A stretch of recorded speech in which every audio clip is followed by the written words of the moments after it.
Hello dear ones. So today we'll study about eigenvalues ಮತ್ತೊಮ್ಮೆ. So eigenvalues. So here ಈ eigenvalues ನ ಕಂಡುಹಿಡಿಯೋದು ಹೇಗೆ ಅಂತ ನಾವು ಲಾಸ್ಟ್ ಕ್ಲಾಸಲ್ಲಿ ಆಗಲೇ ಓದಿದ್ದೀವಿ. If you didn't see that video, you just go and watch the video. You'll enjoy for sure. So next, ಈ eigenvaluesನ ಇನ್ನೂ ತುಂಬ ಸುಲಭವಾಗಿ ಈಸಿಯಾಗಿ ಕಂಡುಹಿಡಿಯೋದು ಹೇಗೆ. ಫಾರ್ ಎಕ್ಸಾಂಪಲ್ ಕರ್ನಾಟಕ SCT ಎಕ್ಸಾಮಲ್ಲಿ ಅಥವಾ ಗೇಟ್ ಎಕ್ಸಾಮಲ್ಲಿ ಈ ರೀತಿ eigenvaluesನ ಫೈಂಡ್ ಔಟ್ ಮಾಡಿ ಅಂತ ಕೊಡ್ತಾರೆ. ಸೊ ಆಗ ಈಸಿಯಾಗಿ ಬೇಗ ಕ್ವಿಕ್ಕಾಗಿ ಸಾಲ್ವ್ ಮಾಡೋದು ಹೇಗೆ ಅಂತ ಈ ವಿಡಿಯೋದಲ್ಲಿ ನೋಡೋಣ. ಸೊ ಈ ವಿಡಿಯೋನ ನಿಮ್ಮ ಎಂಜಿನಿಯರಿಂಗ್ ಫ್ರೆಂಡ್ಸ್ ಅಥವಾ MSc BSc ಫ್ರೆಂಡ್ಸ್ಗೆಲ್ಲ ಶೇರ್ ಮಾಡ್ಬೋದು and you also can enjoy. So ಈ ಒಂದು ಟ್ರಿಕ್ ಎಲ್ಲಿಂದ ತಗೊಂಡಿರೋದಂದ್ರೆ ಪ್ರಾಪರ್ಟೀಸ್ ಆಫ್ ಐಗನ್ ವ್ಯಾಲ್ಯೂಸ್ ಇಂದ. ಸೊ ಒಂದು ಪ್ರಾಪರ್ಟಿ ಇದೆ ಐಗನ್ ವ್ಯಾಲ್ಯೂಗೆ. ಆ ಪ್ರಾಪರ್ಟಿ ಏನು ಅಂದರೆ ಯಾವುದೋ ಒಂದು ಮ್ಯಾಟ್ರಿಕ್ಸ್ನ ಡಿಟರ್ಮಿನೆಂಟ್ ಫೈಂಡ್ ಔಟ್ ಮಾಡಿದ್ರೆ that determinant will be equal to the product of the eigen values of that particular matrix. Very simple. Determinant will be equal to the product of the lambda, that is eigenvalues, and trace will be equal to the sum of the eigenvalues. So trace ಅನ್ನೋದು sum of eigenvalues ಆಗಿರುತ್ತೆ, determinant ಅನ್ನೋದು product of eigenvalues ಆಗಿರುತ್ತೆ. So ಈ ಎರಡು simple ಪ್ರಾಪರ್ಟೀಸ್ನ ಇಟ್ಕೊಂಡು ಎಷ್ಟೊಂದು ಪ್ರಾಬ್ಲಮ್ಸ್ನ solve ಮಾಡ್ಬೋದು. So for example ಒಂದು ಎಕ್ಸಾಂಪಲ್ ರೂಪದಲ್ಲಿ I have taken here a matrix 2x2 matrix, very simple 2x2 matrix 2 3 1 4. Okay, ಈ ಮ್ಯಾಟ್ರಿಕ್ಸ್ನಲ್ಲಿ ನಾವು ಫಸ್ಟ್ ಡಿಟರ್ಮಿನೆಂಟ್ ಫೈಂಡ್ ಔಟ್ ಮಾಡೋಣ, ಆಮೇಲೆ ಟ್ರೇಸ್ ಫೈಂಡ್ ಔಟ್ ಮಾಡೋಣ. ಡಿಟರ್ಮಿನೆಂಟ್ ಹೇಗೆ ಫೈಂಡ್ ಔಟ್ ಮಾಡೋದು? ಜಸ್ಟ್ ಇದು 2x2 ಮ್ಯಾಟ್ರಿಕ್ಸ್ ಆಗಿರೋದ್ರಿಂದ you can just add a plus sign here and minus sign. I hope you remember that is ನಾವು alternative plus and minus sign ಹಾಕೊಂಡು ಹೋಗ್ತೀವಿ for other ಮ್ಯಾಟ್ರಿಕ್ಸಸ್. ಒಂದು ವೇಳೆ ದೊಡ್ಡ ಮ್ಯಾಟ್ರಿಕ್ಸ್ ಇದ್ರೆ ಕಂಟಿನ್ಯೂ ಮಾಡ್ತಾ ಹೋಗ್ತೀವಿ. So here 2 4s are 8 and minus, ಇಲ್ಲಿ ಮೈನಸ್ ಇರೋದ್ರಿಂದ ಇಲ್ಲಿ minus 3 1s are 3. So simple, this is how you find the determinant. So determinant ಇಲ್ಲಿ ಎಷ್ಟಾಗುತ್ತೆ? 5 ಆಗುತ್ತೆ. 5 is the determinant of A. ಈಗ ಟ್ರೇಸ್ ಹೇಗೆ ಫೈಂಡ್ ಔಟ್ ಮಾಡೋದು? How to find the trace. Trace ಹೇಗೆ ಫೈಂಡ್ ಔಟ್ ಮಾಡೋದಂದರೆ ಯಾವುದೇ ಒಂದು ಮ್ಯಾಟ್ರಿಕ್ಸ್ನ ಟ್ರೇಸ್ ಫೈಂಡ್ ಔಟ್ ಮಾಡೋದು ಅದರ ಡಯಾಗ್ನಲ್ ಎಲಿಮೆಂಟ್ಸ್ನ ಸಮ್.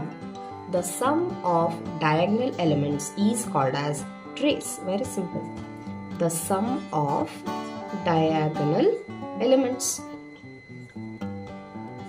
ಯಾವುದೇ ಒಂದು ಮ್ಯಾಟ್ರಿಕ್ಸ್ನ sum of diagonal elements. So ಇಲ್ಲಿ trace in this particular example trace of matrix A is 2 plus 4, that is 6. Okay, ಈಗ ನಮಗೆ ಟ್ರೇಸ್ ಸಿಕ್ಕಿದೆ ಮತ್ತೆ ಡಿಟರ್ಮಿನೆಂಟ್ ಸಹ ಸಿಕ್ಕಿದೆ.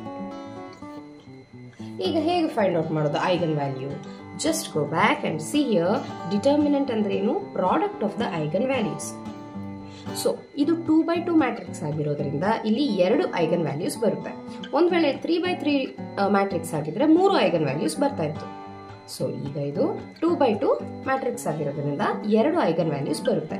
ಅಂದ್ರೆ ಈ ಪ್ರಾಡಕ್ಟ್ ಅಲ್ಲಿ, ಡಿಟರ್ಮಿನೆಂಟ್ ಅಂದ್ರೆ ಪ್ರಾಡಕ್ಟ್ ಅಲ್ವಾ, ಸೊ ಈ ಪ್ರಾಡಕ್ಟ್ ಅಲ್ಲಿ 2 ಐಗನ್ ವ್ಯಾಲ್ಯೂಸ್ನ ನಾವು ಫ್ಯಾಕ್ಟರ್ಸ್ ಮಾಡಬಹುದು, ಫ್ಯಾಕ್ಟರೈಸೇಷನ್ ಮಾಡಬಹುದು.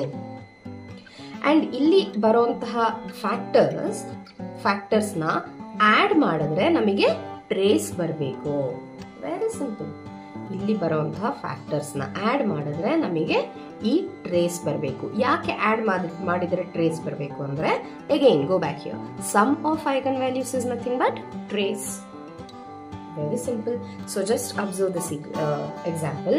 ಈಗ 5 ಅನ್ನೋದು ಡಿಟರ್ಮಿನೆಂಟ್. ಇದನ್ನ ಫ್ಯಾಕ್ಟರೈಸ್ ಮಾಡಿದ್ರೆ we don't have any factors for 5 because it is a prime number. So 5 1s are 5. 5 ಮತ್ತೆ 1 ಅನ್ನೋದು factors of 5. Okay, so ಈಗ ಜಸ್ಟ್ ನೋಡಿದ್ರೆ ಗೊತ್ತಾಗುತ್ತೆ 5 plus 1 is nothing but 6. So ಎರಡು ಪ್ರಾಪರ್ಟೀಸ್ ಸಹ ಇಲ್ಲಿ ಸ್ಯಾಟಿಸ್ಫೈ ಆಗಬೇಕು. Product will be product of the eigenvalue is equal to determinant and sum of eigenvalue is equal to trace. ಅಂದ್ರೆ ಈಗ ನಮ್ಮ ಲ್ಯಾಂಬ್ಡಾ ಏನಾಯ್ತು? 5, 1. This is the lambda of this particular matrix. See how simple it is.